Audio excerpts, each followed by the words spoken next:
লোকটির ভালো নাম অভয় সিং। এখন তাকে সবাই ডাকে আইআইটি বাবা বলে। দশম শ্রেণীতে তার নাম্বার চোখ ধাঁধানোর মতো। 93% নাম্বার পেয়েছেন তিনি দশম শ্রেণীতে। দ্বাদশ শ্রেণীতে তার ব্যতিক্রম নয়। 92.4% নাম্বার পেয়েছেন তিনি। 2008 সালে নিট পরীক্ষা দিয়ে 773 র্যাঙ্ক করেন তিনি সারা দেশের মধ্যে। তারপরে এনআইটিতে ইঞ্জিনিয়ারিংয়ে যোগ দেয় তিনি। কখনো পুলিশের হাতে গাঁজা খেতে গিয়ে ধরা পড়ে জেলে, আবার কখনো টিভি ডেবিট শোতে বসে সরাসরি মারপিট। কোনো কিছুই যেন পরোয়া করেন না তিনি। কিন্তু এখন বেশ অন্যরকম তাকে দেখা গেল, এক অন্য ছন্দে।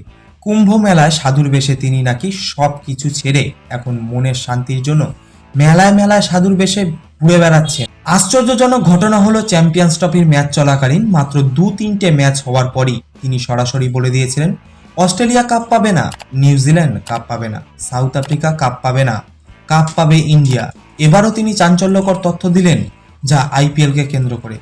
তার কথা যেন একের পর এক মিলে যাচ্ছে, সেটা আর বলার অপেক্ষা রাখে কি? এমন চাঞ্চল্যকর তথ্য দিলেন, কোন দল জিততে চলেছে সেই সম্পর্কে তিনি।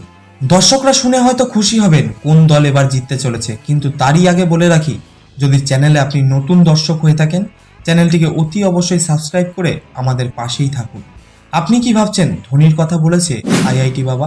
না, ধোনির কথা বলেনি। তাহলে কি কলকাতার কথা বলেছে? কলকাতা কি জিততে চলেছে এবার? না, তিনি কলকাতার কথাও বলেননি। আইপিএল এর শুরুর দিন থেকেই যারা এখনো পর্যন্ত অনেকবার সেমিফাইনালে পৌঁছেছে এবং ফাইনালেও পৌঁছেছে, কিন্তু কাপ তারা কোনোদিনও পায়নি। আশা করি বুঝতে পেরেছেন কোন দলের কথা। হ্যাঁ, আইআইটি বাবা আরসিবির কথা বলেছে। এবার নাকি আরসিবি কাপ পেতে চলেছে। আইআইটি বাবা শুধু বলেইনি, তিনি খাতা কলমে লিখে নিয়ে যাওয়ার কথা বলেছে। বলেছে, লিখে রাখুন আমি বলছি, আরসিবি ফাইনালে এবার কাপ নেবে।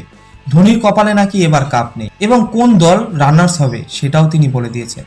কোন দল রানার্স হতে চলেছে চেন্নাই সুপার কিংস। হ্যাঁ বন্ধুরা, ঠিকই শুনেছেন, এবার রানার্স দল হতে চলেছে চেন্নাই সুপার কিংস। আইআইটি বাবার কথা অক্ষরে অক্ষরে মিলে গেছিল চ্যাম্পিয়ন্স ট্রফিতে। এবার কি তাহলে আইপিএল এ মিলতে চলেছে তার দেওয়া প্রেডিকশন, নাকি তার দেওয়া প্রেডিকশন ভুল হতে চলেছে?